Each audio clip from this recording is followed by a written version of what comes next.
Pastor, why did you take that initiative now? Nigeria has been in wars for a while, so why did you take? Why did you write now? Yes, before I was not thinking of Nigeria at all. Okay. I was thinking that I was never going to have anything to do with Nigeria. I thought that that was just my place of birth, and that I would only be going there to visit my relatives and never to do anything, not ever to have anything more to do with Nigeria. I'm comfortable where I am. I thought I was comfortable. I'm comfortable in Europe, and you know, I could go from Europe to any other continent in the world. I would be, you know, welcome in Australia, in America, in Latin America, any continent, in Asia. So I never even considered that I would have anything to do with Nigeria. But when I began to see last year, it happened almost like as if it was accidental for me, because I saw that the campaign going on between the APC government, I mean the party, and the whatever PDP party. And So the incumbent president Jonathan and the one that was incoming Buhari, and I saw the arguments and the campaign, you know, slogans and you know, speeches of all these people, and I knew that Nigeria needed a change at that particular time. I just knew that we needed a change, and I know that somebody needed to speak for the voice of righteousness and for the country and for this change. And especially from the Christian community, I thought that some Christian leaders should raise their voice to, you know, call for change and call for righteousness. But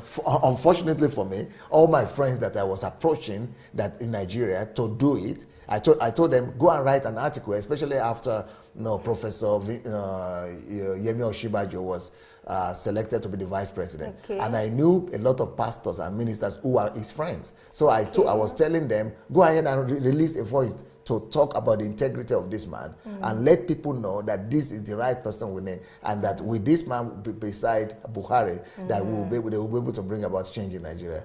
And so many people that I was talking to who were my friends, and I thought we were sharing the same passion, and I thought we had the same view. I was so surprised when they came. Out of them were telling me different stories, why they would not write any article, why they would not give any speech. Then later on, I discovered that actually they were all routing for Jonathan and for PDP, because they were saying, well, you know, this Buhari was going to Islamize Nigeria, and this Jonathan was there to, you know, to protect the Christians and things like that. But they were not telling me that openly. It was later on that I began to hear that, and I discovered that 90% of the Christians, you know, leaders that, you know, were actually going to support the incumbent that time. So I just said, okay, if you people know the truth, I said, do you know that this guy, even Buhari, has better integrity and better personal qualities to lead the country than this other government that is there now? They said they know it. I said, then speak it now. They will say they will not speak it. I said, okay, but you know this is your brother, Yemi Osinbajo. It's going to be the first, you know, Pentecostal to attain that height in Nigeria. Won't you support him? Do you know him? We know him. You know that he's a pure guy. He has integrity. Yes, but why won't you talk?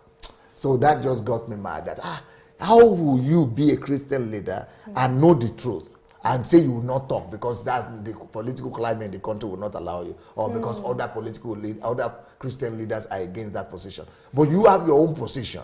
God gave you to know, you know, the right to know the truth. Why won't you talk?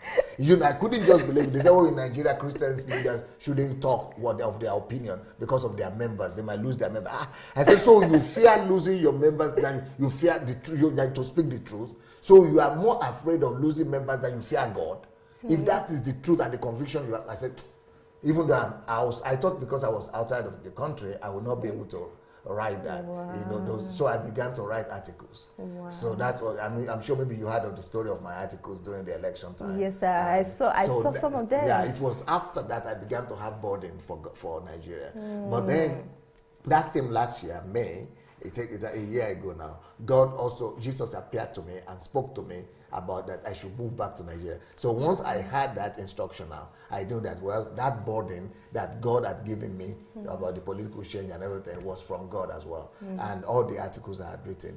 And then I said, okay, let me just, you know, begin to write books that will address the situation in Nigeria as a whole in general.